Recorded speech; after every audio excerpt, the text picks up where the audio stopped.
There's a natural way we think about the great teachers of the past. We imagine them as authors, sitting down to write the definitive, sacred book of their wisdom, a perfect manuscript left for posterity. But the historical Buddha was not an author. In 45 years of teaching, he never wrote down a single word. The entire vast collection of his teachings, a collection that would fill a large bookshelf, was originally an oral tradition, passed from mind to mind, from heart to heart, for hundreds of years. Understanding this is the key to appreciating the true nature and incredible authority of the scriptures we have today. Hello, and welcome back to the Mindful Compass. Today, we explore a foundational question. What is the Pali Canon, and is it the literal and complete word of the Buddha? This collection of scriptures, known in Pali as the Tipitaka, or Three Baskets, is the bedrock of the Theravada tradition and the most ancient source for the life and teachings of the historical Buddha. But how did it come to be? We'll journey back 2,500 years to discover how a spoken teaching became a written text, and we'll arrive at a nuanced understanding of its profound authenticity. So, is the canon the literal word of the Buddha? The short answer is no.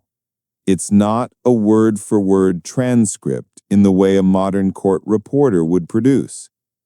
However, it is considered a remarkably faithful and authentic record, and the story of its compilation is an incredible feat of human memory and integrity. Shortly after the Buddha's final passing, or parinirvana, 500 of his fully enlightened disciples, the Arhats, gathered for what is known as the First Buddhist Council. Their goal was to preserve the teachings and the monastic discipline before they could be lost or distorted. The monk with the most renowned memory was Ānanda, the Buddha's cousin and personal attendant for 25 years. He was asked to recite all of the Buddha's discourses, or suttas. Each recitation began with the crucial, humble phrase, "Evang me suttan," "Thus have I heard." This phrase is not a claim of divine, inerrant dictation. It is a seal of personal, eyewitness testimony. It means, "This is what I heard, to the best of my memory." After each recitation, the other 499 enlightened monks in the assembly would confirm that Ānanda's memory matched their own. This process of communal verification is what gave the collection its authority. Another great disciple, Pāli, recited the monastic rules, the Vinaya, in the same way. To understand the status of the Pali Canon, imagine the teachings as a great river. The Buddha's original spoken teaching is like a pristine spring of pure, clear water high on a mountaintop. The great river, which flows from this spring, is the oral tradition passed from teacher to student for generations. In ancient India, the tradition of memorizing sacred texts was highly developed and revered. Through meticulous communal chanting and recitation, this river was kept remarkably pure. The Pali Canon is the first great reservoir built to collect this water. About 400 years after the spring began to flow, The teachings were finally written down on palm leaves in Sri Lanka. It is the oldest, most complete collection we have of that original water. Are there a few sediments, some particles picked up from the riverbanks, like later organizational structures or clarifications? Scholars would say yes. Is it possible a few drops from the original spring were lost along the way? Perhaps. But there is no other reservoir on earth that is as vast, as clear, or as close to that original, pure source. How does this history change the way we should approach these ancient texts?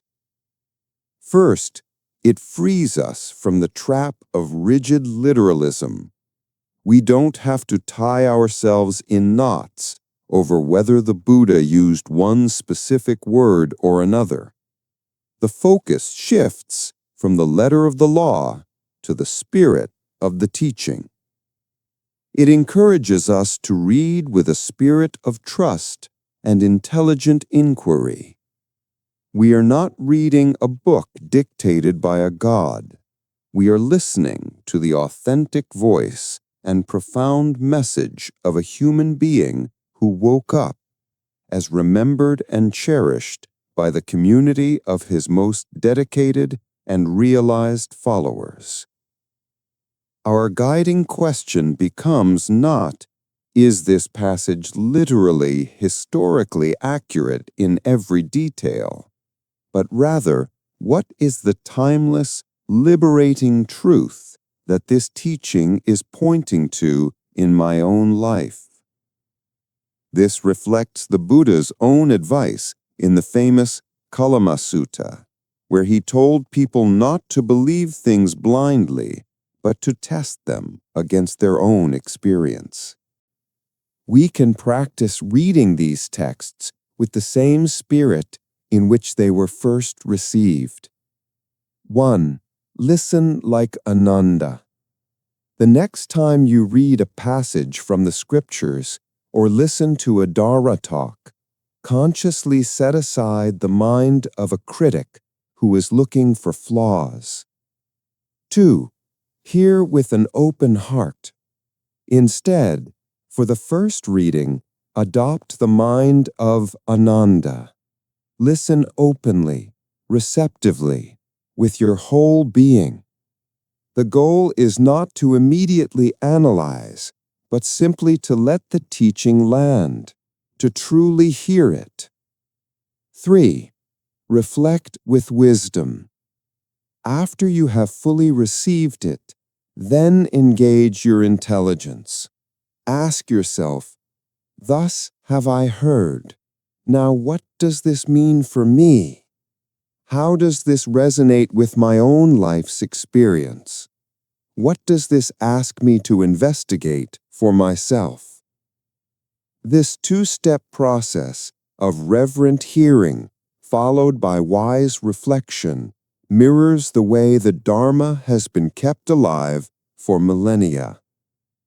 The Pāli Canon is not a perfect divine artifact dropped from the heavens. It is a precious and profound human treasure, a testament to the power of memory and the integrity of a tradition dedicated to preserving the path to liberation. While it may not be a literal transcript, it is the closest we can ever get to the living voice of the Buddha.